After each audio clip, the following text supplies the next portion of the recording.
할렐루야, 반갑습니다. 여러분, 여러분은 부에 대해서 어떻게 생각을 하십니까? 여러분 부자이십니까? 아니면 가난하십니까? 저는 부자인 것 같습니다. 저는 물질적으로는 부자가 아니지만 영적으로는 참 부자인 것 같습니다. 그렇게 생각하시죠? 할렐루야. 오늘 야고보서 5장 가는데요. 5장에 오시면 가장 먼저 들으라 부한 자들아 너희가 에게 이 말 고생으로 말미암아 울고 통곡하라. 아우 정말 무서운 말씀을 하시는 거죠. 들으라 부한 자들아. 이 물질의 부에 대한 책임을 얘기를 하고 있어요.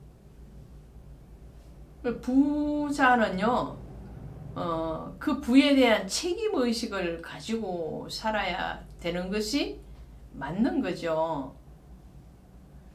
그래서 노블리스 오블리제라고 그러잖아요. 부자의 사회적인 책임.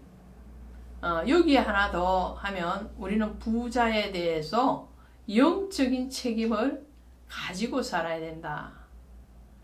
주님도 부자와 나사로의 비유에서도 또 어리석은 부자에 대해서도 또 옳지 않는 청지기의 비유에서도 또 물질과 하나님은 재물과 하나님은 겸하여 섬길 수가 없다라는 말씀 속에서도 수없이 부자들에 대해서 경고를 하셨어요.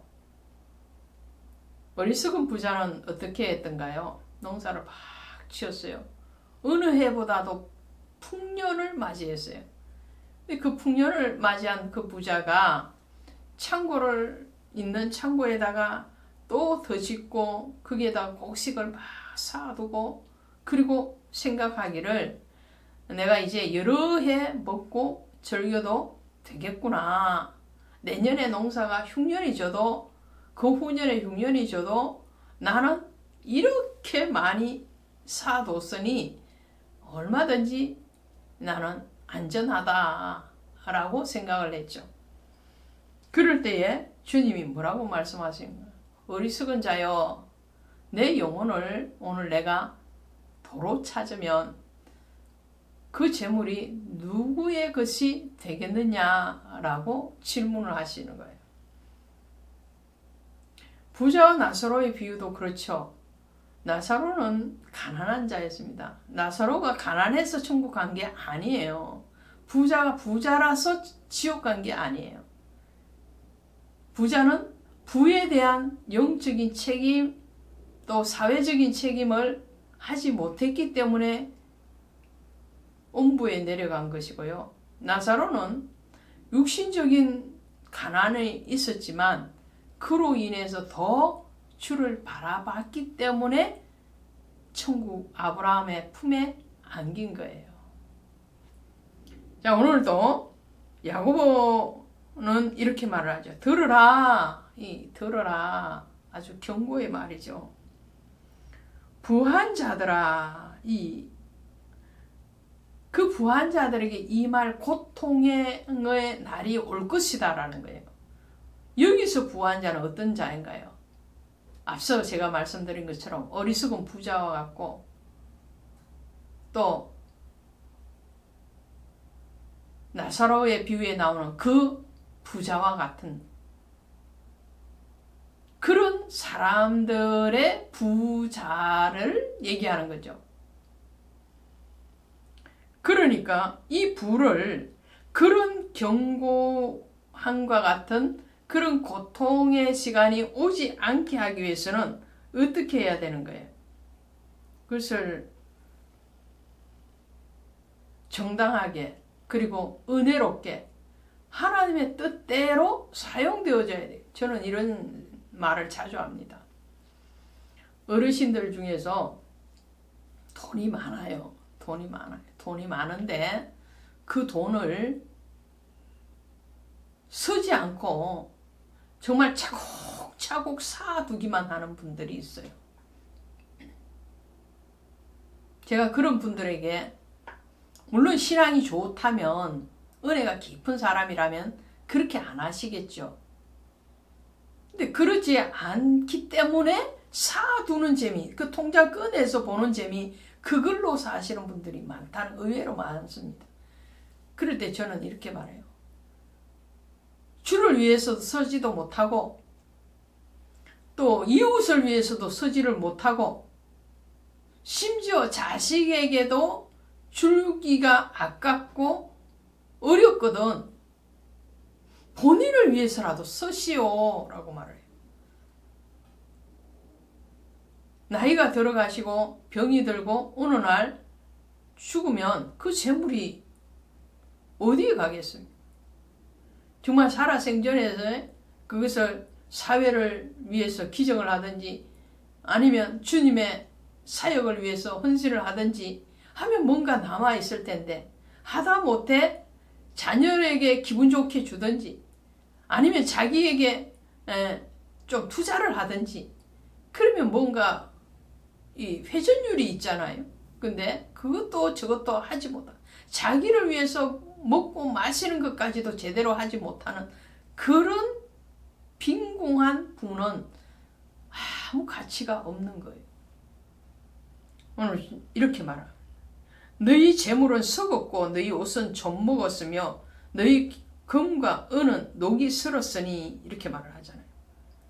왜요? 녹이 슬었다는 것은 사두기만 했다는 거예요. 쟁겨두기만 하는 거예요. 그런 재물은 하나님 앞에도 사람 앞에도 아무 유익이 없는 거죠.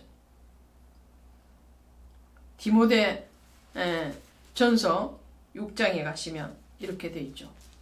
디모데 전서 6장에 가시면 6장 17절에 내가 이 세대에서 부한 자들을 명하여 마음을 높이지 말고 정함이 없는 재물에 소망을 두지 말고 오직 우리에게 모든 것을 후히 주사 누리게 하시는 하나님께 두며 선을 행하고 선한 사업을 많이 하고 나누어 주기를 좋아하며 너그러운 자가 되게 하라.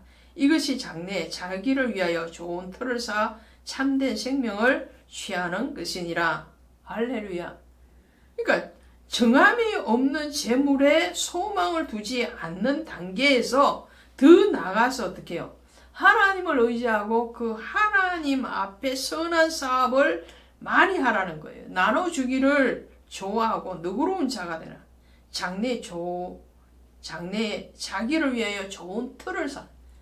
주님 앞에 심판의 자리에 갈 때에 베푼 그 손길로 인해서 주님 앞에 더 좋은 착한 종으로 칭찬을 받으실 것이라는 것을 말을 하죠. 특별히 믿는 자에게 더 선한 일을 하라고 성경은 가르치고 있습니다. 여러분에게 재물이 있습니까? 모아두는데 의의를 두지 마시고 하나님의 일에 선한 일에 쓰는데 의의를 두시는 그런 참된 부자가 되기로 합니다. 그리고 영적인 부자, 말씀을 가졌습니까? 기도를 가졌습니까? 다른 사람보다 더 많은 은혜를 받았습니까? 그러면 그것도 나눠줘요. 말씀을 깨달은 만큼 전하는, 제가 성경 66권을 전하고 있습니다만은 이 말씀이 정말 어떠한 분의 말씀보다도 더 깊이 있다. 저는 이렇게 말을 하지 않습니다. 깊이 있고 없고에는 각각의 차이점이 있고요. 받은 대로 또 주님이 하라는 대로 저는 순종하려고 노력을 하고 제게 먼저 주신 은혜를, 말씀의 은혜를 나누어 주는 자리에 있기를 원할 뿐입니다. 쌓아두는 것이 아니고 퍼 올리는 거예요. 고이게 하셨으니까 그것을 퍼 올리면 또 하나님이 고이게 하시겠죠. 그런 의미에서 저는 영적인 부자로서 나누고 섬기는 일에 앞장서고 있습니다. 자, 그 다음에 7절부터는 인내와 기도에 대해서만. 이 기도에 대해서는 야고보서 전체에 흐르는 어떤 맥이기도 하죠. 인내해라, 기도해라. 그 인내는 온전히 이루어라. 기도를 할 때에 하나님의 기준의 기도, 정욕을 위하여 기도하지 말고 하나님의 뜻에 부합하는 그런 기도를 하라라고 말을 합니다. 그리고 그 기도의 끝자락에서 5장 13절에 이렇게 말을 하죠. 너희 중에 고난당하는 자가 있느냐? 그는 기도할 것이요. 즐거워하는 자가 있느냐? 그는 찬송할지라. 자, 기도와 찬송은 늘 같이 가는 거예요. 바울이 로마 감옥에 갇혀 있을 때에도 그는 기도하기를 쉬지 않았죠. 예수님이 마지막 십자가를 앞에 두고도 기도하셨고요. 십자가 위에서도 기도하셨습니다.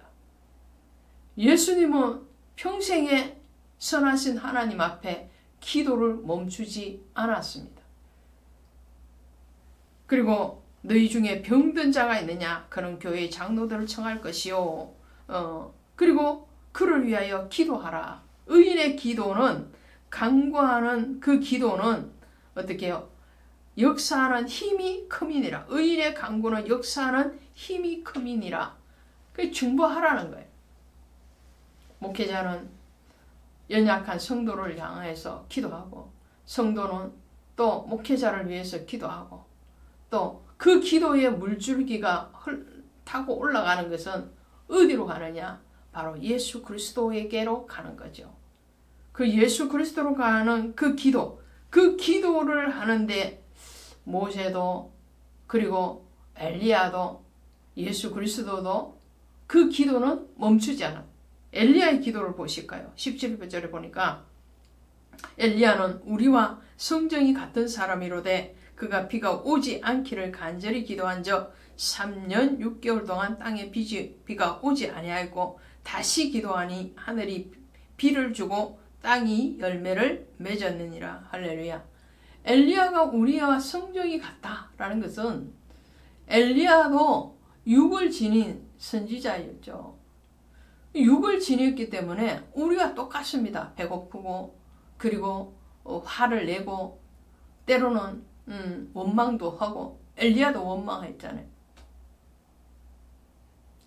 호렙산의 엘리야잖아요. 또 갈멜산의 엘리야잖아요.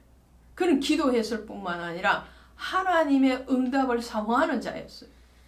그랬을 때에 하나님은 그 기도를 들으셨다는 거예요. 우리와 똑같이 연약함을 가지고 있는 엘리야지만 기도에 대해서는 하나님이 들으시는 기도를 했고 하나님은 그 기도에 대해서 응답했다는 거예요. 그래서 오늘 우리가 그 기도를 잊지 않기를 원합니다. 전도서 7장 14절에 가시니까 형통한 날에는 기뻐하고 공고한 날에는 생각하라. 하나님이 이 두 가지를 병행하게 하사 사람으로 그 장래 일을 능히 헤아려 알지 못하게. 그 장래 일을 인도하는 이는 오직 하나님 한 분이시거든요. 그리고 그 하나님 앞에 우리의 연약함을 내려놓는 것, 그것이 바로 기도입니다. 나는 할 수 없으니 주님은 하실 것입니다. 오늘 저는 바이블 스토리 산책 방송을 통해서 여러분들의 영혼을 위해서 기도합니다. 또 제가 섬기고 있는 등대교회 모든 장래 일들을 주님 앞에 놓고 기도합니다. 주님이 교회와 성도와 또 저를 붙들어 주셔서 하나님이 일을 하게 하시고 또 그 일을 통해서 하나님이 예정하신 그 영혼 한 사람 한 사람이 주께로 돌아오는 놀라운 역사를 이루실 것을 믿기 때문에 오늘도 중단 없는 전진, 중단 없는 기도를 합니다. 여러분도 이것에서 승리하시기를 바랍니다. 고맙습니다.